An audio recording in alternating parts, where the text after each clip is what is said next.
हम अपने पुरखों पे हमें गर्व होना चाहिए। इंसानियत सबसे पहले हिंदुस्तान में पैदा हुई, फली फूली, तब संसार में फैली। हिंदुस्तान में ही सबसे पहले इंसानियत का पाठ पढ़ाया गया। संसार उस समय अंधकार में था। संसार के लोग बोलना नहीं जानते थे, लिपिबद्ध नहीं थे, अक्षर ज्ञान नहीं था। हमारे यहाँ वेदों का संकलन हो गया था।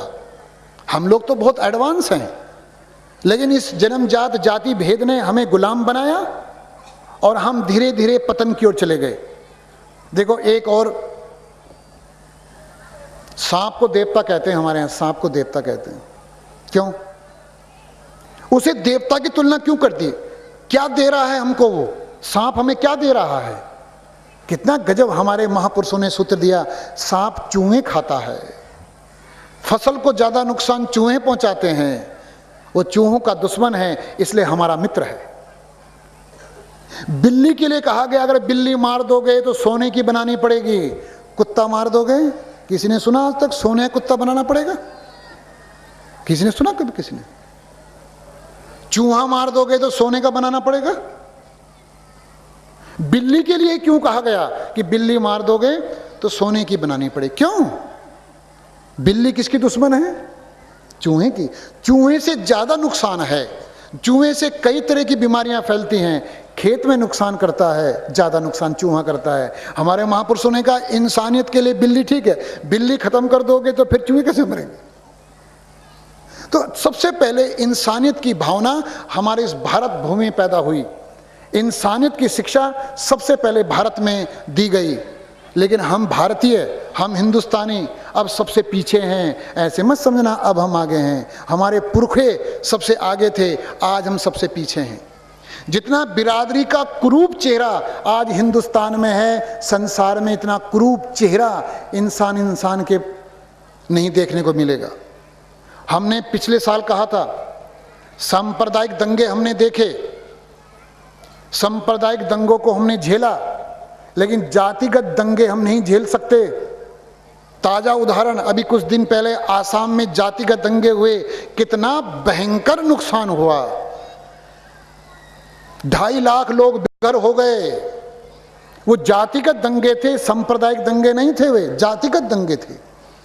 अगर जाति बिरादरी का प्रभाव इतना फैलता गया, अभी तो आसाम में हुए जातिगत दंगे, अगर जाति बिरादरी का प्रभाव ऐसे ही फैलता गया, कुछ स्वार्थी लोग वोट के लिए जातियों में हमें बांटते रहे, वो तो बांटेंगे, उनकी तो कुर्सी पक्की हो रही है। लेकिन हमें सोचना पड़ेगा, जो हम लोग हैं, अगर हम जाति बिरादरी के जाल में फंसते गए, जो आज आसाम में हो रहा है, यहां भी हो सकता है।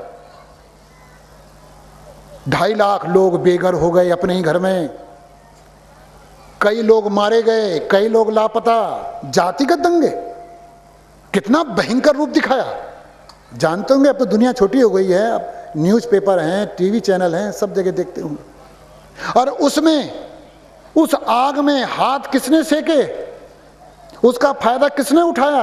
बांग्लादेश ने, जिसको हमने आजाद कराया।